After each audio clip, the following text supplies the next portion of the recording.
예수님이 우리를 구원하셨으면 성령은 오셔서 이 땅에 교회를 세우시고 부활하신 주님의 역사를 마음껏 증거하면서 오늘도 그 세대를 열어가고 계신 분이 성령님이십니다.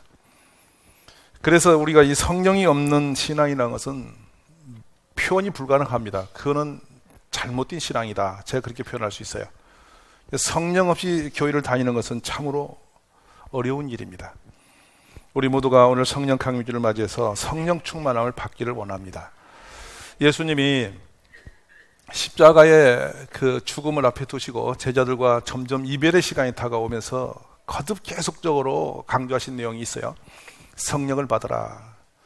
근데 심지어는 요한복음에서 20장 22절에는 예수님이 이렇게 형상적으로 보이십니다.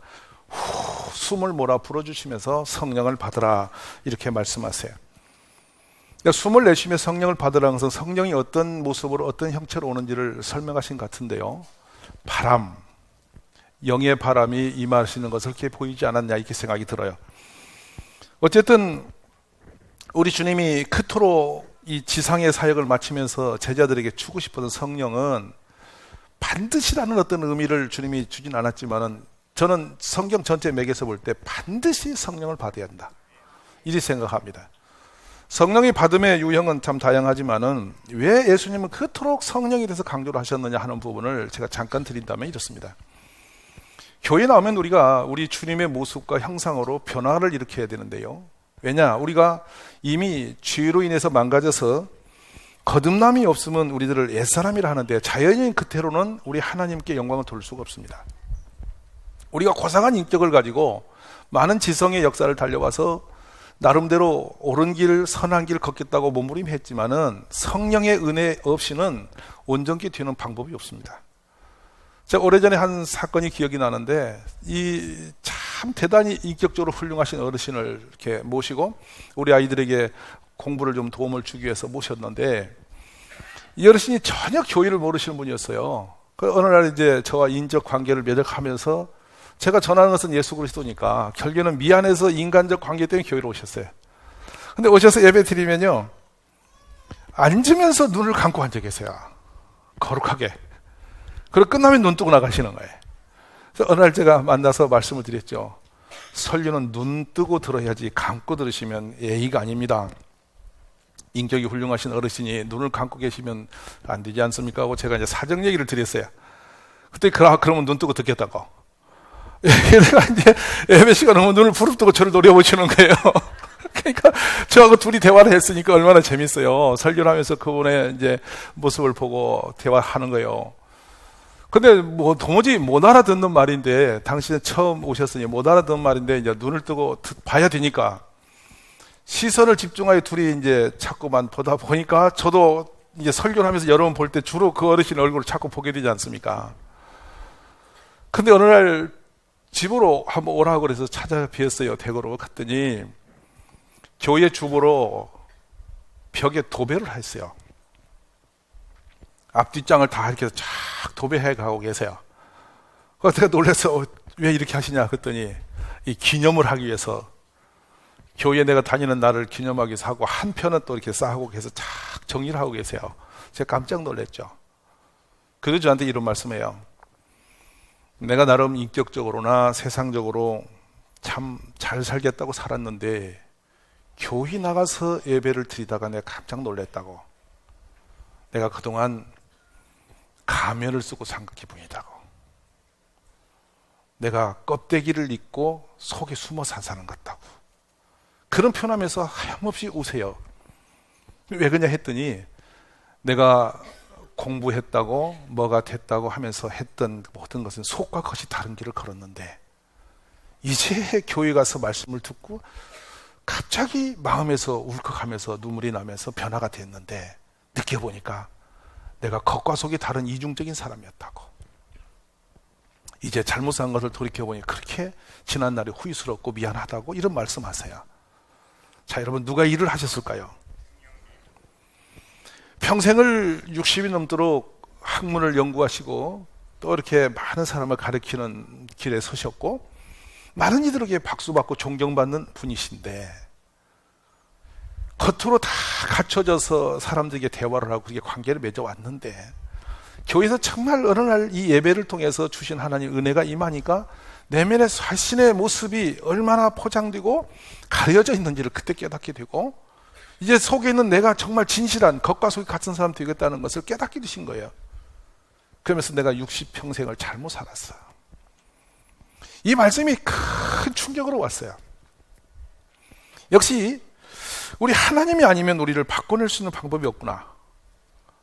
예수님이 제자들을 향해서 계속 성령을 받으라 하신 이유가 무엇일까를 다시 생각하면, 제자들이 고기잡이였던데 이 고기 잡던 사람들의 인격이나 성품이나 모든 기질 자체들이 예수님의 제자로서의 위상을 갖추고 그 세상의 영혼 구원을 위해서 살아야 할 그런 지도자의 모습으로서는 너무도 거리가 먼데, 그 거리가 멀고도 험한 그분들의 모든 것을 바꿔서 하나님이 쓰시는 정말 작품, 제자로서의 길을 걷게 만들려면 우리 예수님은 그것이 무엇인지를 알고 계셨던 거예요. 근데 이 말씀을 듣는 저나 여러분 모두가 오늘 이 말씀을 잘 들어야 할 이유는, 물과 성령으로 거듭나지 않으면 천국과는 상관이 없는 사람이에요. 주님과는 상관이 없는 사람이에요. 교회를 다니면서 종교생활의 역사를 써가고 세월이 오래 흘렀다고 해서 그 사람이 좋은 믿음의 사람이 되는 거 아니에요. 내 안에 변화가 되어서 우리가 예수님의 형상을 닮아가야 되는데, 우리가 만약 변하지 않고 옛사람 그대로 산다면 우리는 죄의 종이다 하는 거예요. 마음이, 생각이, 말이, 모든 행동이 이게 옳다고 생각인데 계속 가다 보면 나도 모르게 자꾸만 죄 짓는 길에 서 있습니다. 근데 죄는 누가 만들어내냐면, 우리들이 악해서 만드는 것보다는 우리 배면에서 죄의 원조, 그 아비는 마귀란 말이에요. 마귀가 우리로 하여금 죄짓게 만들어서 죄의 말을 하게 하고 죄의 행동을 하고 죄의 생각을 품게 하고 또 죄 짓는 일에 계속 가서 사용해. 그래서 우리를 죄의 종이라 이렇게 말하는 거예요. 로마서에서 말씀하십니다. 6장 6절에 우리의 옛사람이 예수와 함께 십자가에 못 박힌 것은 죄의 몸이 죽어 다시는 우리가 죄에게 종로로 타지 아니하리라 함이라 그랬단 말이에요. 예수님이 죽으시면, 십자가 죽으시면 다시는 우리가 종으로, 죄의 종으로 살지 않도록 하시려고 하셨는데, 우리도 모르는 사이에 죄의 종의 길에 서는 것을 우리가 거듭나지 못합니다. 이거는 정말로 탄식함이 오래 깨달을 것인데, 에베소 4장에서 말씀합니다. 죄의 사람이 어떻게 쓰냐, 욕심을 따라 썩어져가는 구습을, 썩어져가는 욕심, 구습, 옛사람의 습관을 따라 자꾸만 죄의 길을 서는데 그걸 벗어버리고 오직 너희의 심령이 새롭게 되어 하나님을 따라 의와 진리와 거룩함을 지으심을 받은 새 사람을 입어라 그랬는데, 옷을 벗어버리고 새 옷을 입듯이 새 사람이 된다는 것이 얼마나 어려운지요. 그런데 성령이 오셔서 우리의 내면에 거짓된 사람을 다 정리하시면 우리를 거듭나는 새 사람이 되는 것입니다. 얼마나 감사한지 모르겠어요. 아슬아슬한 것은 제일 힘든 것이 인격적인 부분이거든요. 사람이 인격이 참 어려워요. 그래서 우리 세상에 더 힘들고 어려운 게 사람 관계를 맺는 게 다 인격이 관계를 맺는 거예요. 여러분이 처음에는 얼굴을 보며 사람 만나는데 시간이 흘러가면 뭘 만나냐면 인격을 만나요. 그래서 사람은 가까이 갈수록 문제가 많아요.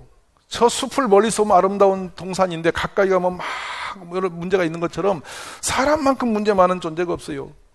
그래서 처음에는 멋있는 줄 알고 바라보면서 갔는데 가까이 가봐요. 진짜 괜찮은 사람인가? 같이 살아봐야 알아요.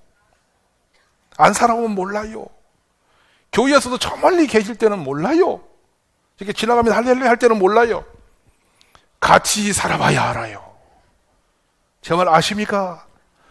지금 이 말씀 들으면서 여러분 속으로 어머나 그렇지 이러면 말할 거예요. 왜냐하면 당해봐야 알아. 인간은 당해봐야 안단 말이에요. 근데 그 속에 숨은 거를 겉에다 화장도 했지, 머리도 꾸몄지, 옷도 입었지, 몰라. 밖에 나오면 얼마나 고생하니 말하는지 몰라. 저는 가끔 놀라는 게 있어요. 경상도 대구에 태어나서 서울에 사시면 말이 얼마나 이쁜지. 그랬지에. 간이 노가지인데 같이 살아봐야 알아.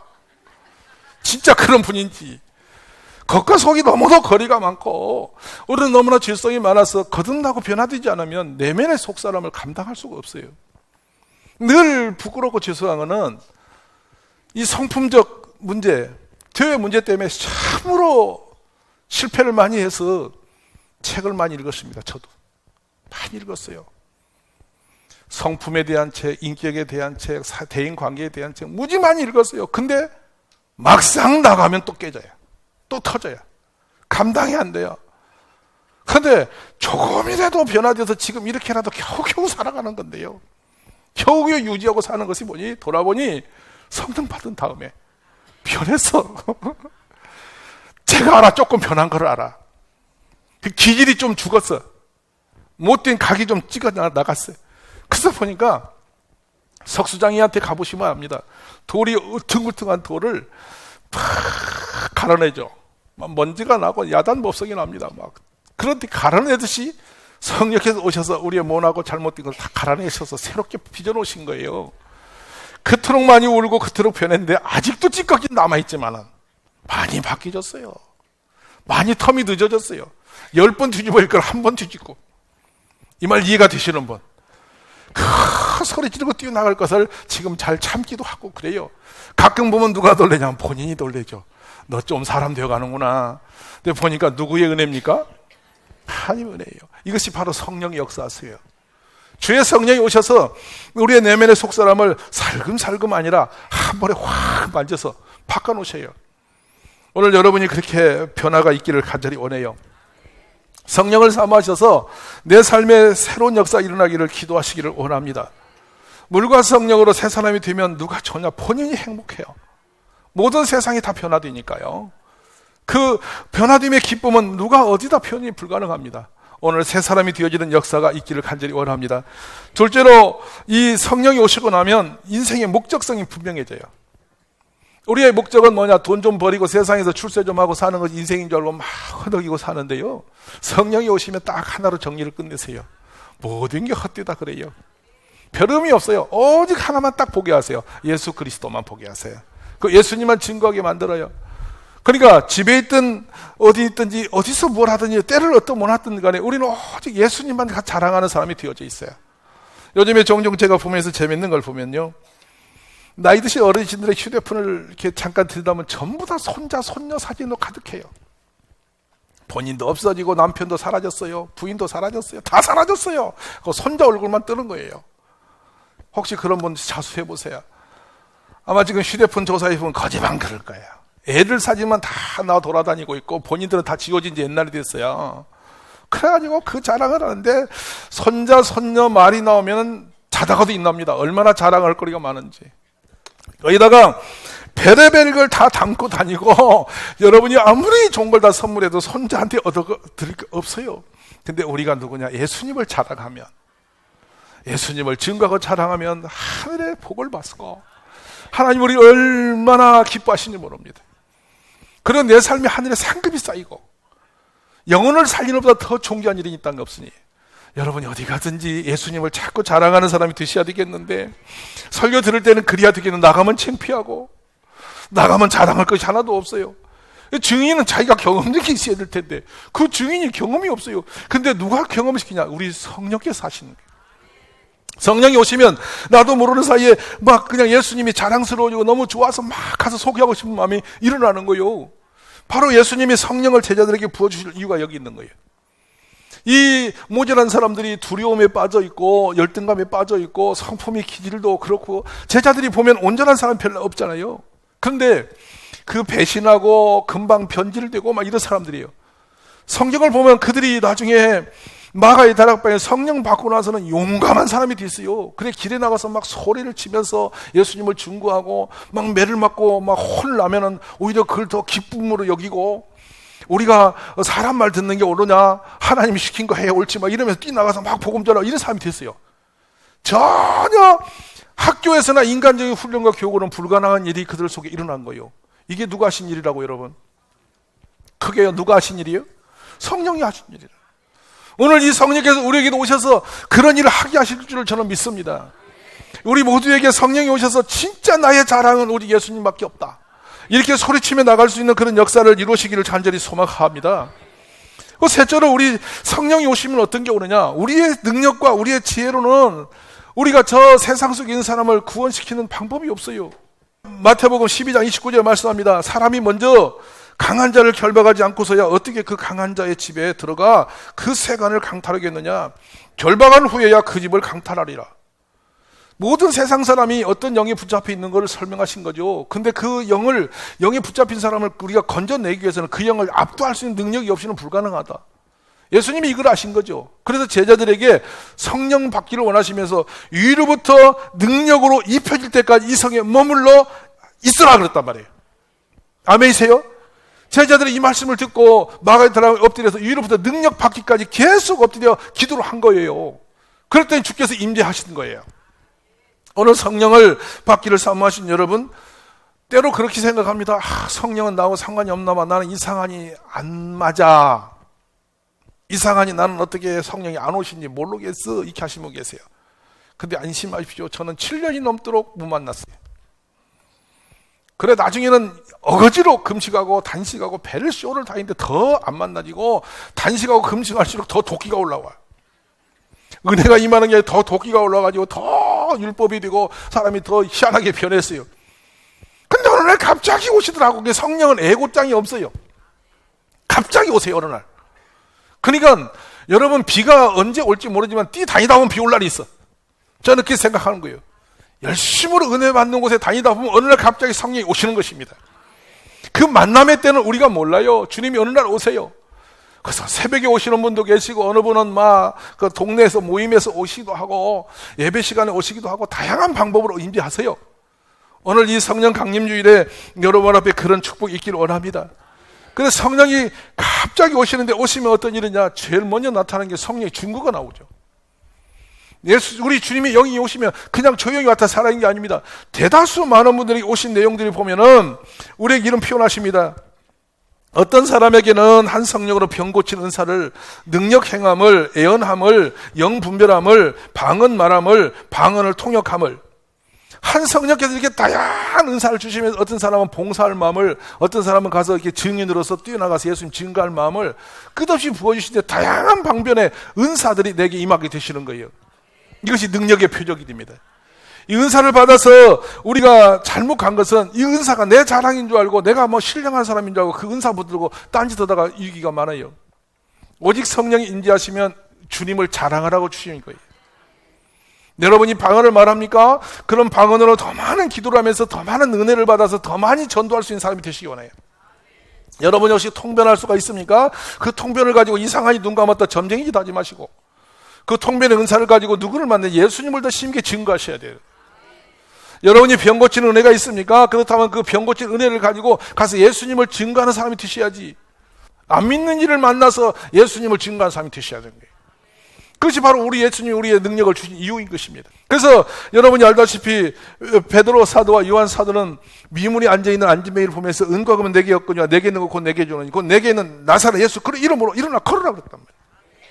그러니 한 푼 이렇게 구걸하는 사람이, 앉아서 걷지도 못하는 사람이 그 예수님의 증거가 되어서 일어나 뛰며 걸으며 예수님을 자랑할 사람이 됐잖아요. 바로 이 역사를 얘기하는 거예요.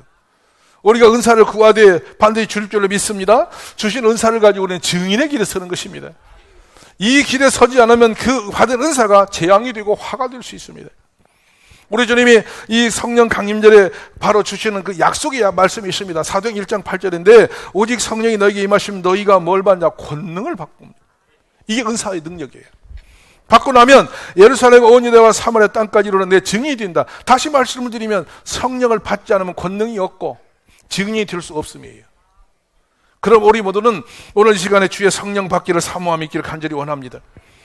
주의 성령이 오시고 나면 얼마나 놀라운 일이 벌어지냐면, 단순히 예수님만 증거하고 다니는 게 아니라 우리에게 능력이 임하시면 세상을 우리가 지배하게 되는 거예요. 다스리게 되는 거예요. 저는 5대 촉복등에 정복과 다스림이 복이 없다면 생육하고 번성하고 충만한 것 모든 건 다 헛된 것입니다. 통제가 안 되면 불가능합니다. 여러분이 재산을 많이 모았습니까? 그 재산을 통제하지 못하고 다스리지 못하면 재산이 재앙이 되어봅니다. 허다히 많은 분들이 많은 돈 가지고 자녀까지 망가지는 걸 많이 보지 않습니까? 왜? 통제를 못하기 때문입니다. 모든 것이 많아서 좋은 게 아니라 잘 다스릴 수 있을 때 그게 축복이 되는 거예요. 우리의 건강도 마찬가지입니다. 내 몸이 건강하다 좋은 게 아니고, 건강한 몸을 가지고 가서 엉뚱한 짓 많이 할 수 있습니다. 가서 폭력배 들 수 있고, 가서 음란에 사고 치고 다니고 밤새워 딴짓 할 수도 있어요. 건강하기 때문에. 그런데 그 건강이 다스리짐이 없으면 큰 재앙이 되는 거예요. 우리 주의 영이 오셔서 우리를 다스리게 하시는 은혜. 효과적으로 우리를 다스리는 권세가 바로 은사의 은혜 있음을 저는 믿습니다. 그래서 이 모든 것을 우리 주의 안에서 적절히 살아가는데요, 모든 것이 주의 은혜 안에서 복이 되게 하시는 것이 성령 역사다. 오늘 이곳에 있는 사랑하는 우리 가족들이 주의 영을 받아 그런 길에 서시기를 주의 이름으로 간절히 소망합니다. 근데 정말로 오늘 제가 사도행전에서 이 말씀을 이 성령 감리 주신 대로 대하는 이유는 뭐냐? 이 본문이 나타난 것이 오늘 여러분 읽으신 내용이 바로 성령께서 오셔서 열매 맺은 결과물입니다. 지금 이 본문처럼 되지 않으면 지금 이 세상에 있는 교회들이 가짜일 수 있습니다. 잘못될 수 있습니다. 이 성령의 본문을 보면 어떻게 되어 있냐 보십시오. 32절에 보면 믿는 무리가 한마음 한뜻이 되어서 모든 물건을 서로 통용했다. 사람이 벽이 없이 가까워지고 좋은 관계가 형성되면 마지막 일어나는 일이 재물을 네 것 내 것이라는 소유 개념을 초월하는 관계입니다. 그러니까 제가 종종 이 말씀 드리죠.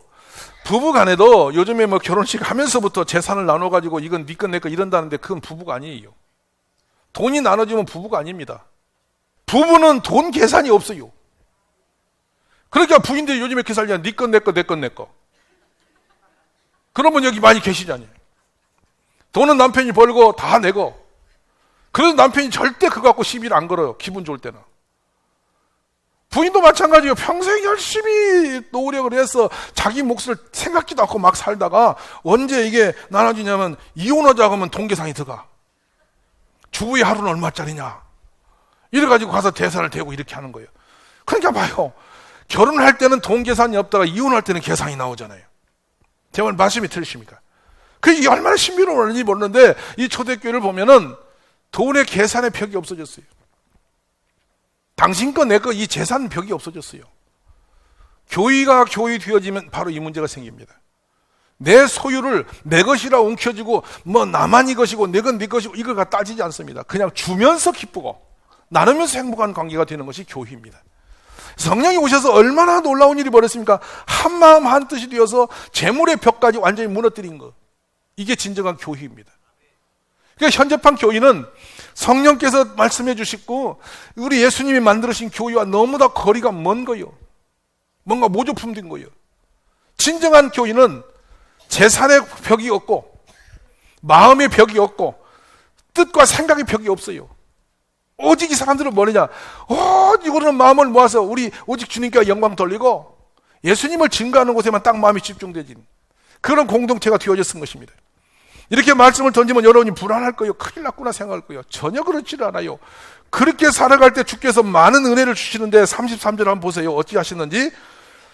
사도들이 큰 권능으로 예수를 부활을 증거하니 우리가 큰 은혜를 받았다.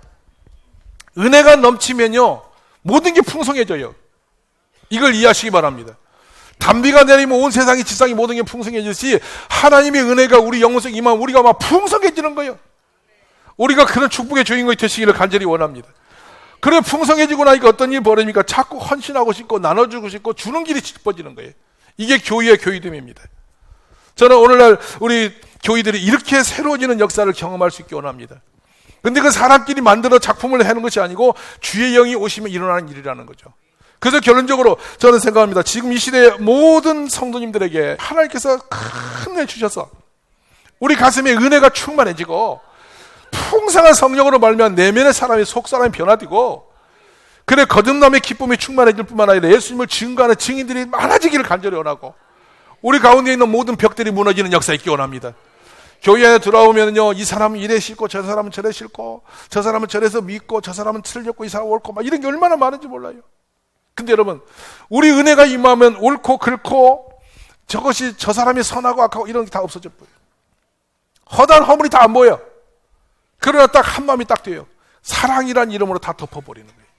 이게 교회됨입니다. 오늘 우리가 교회 안에서 주의 성령 임하여 이런 축복된 역사가 일어나기를 간절히 축복합니다.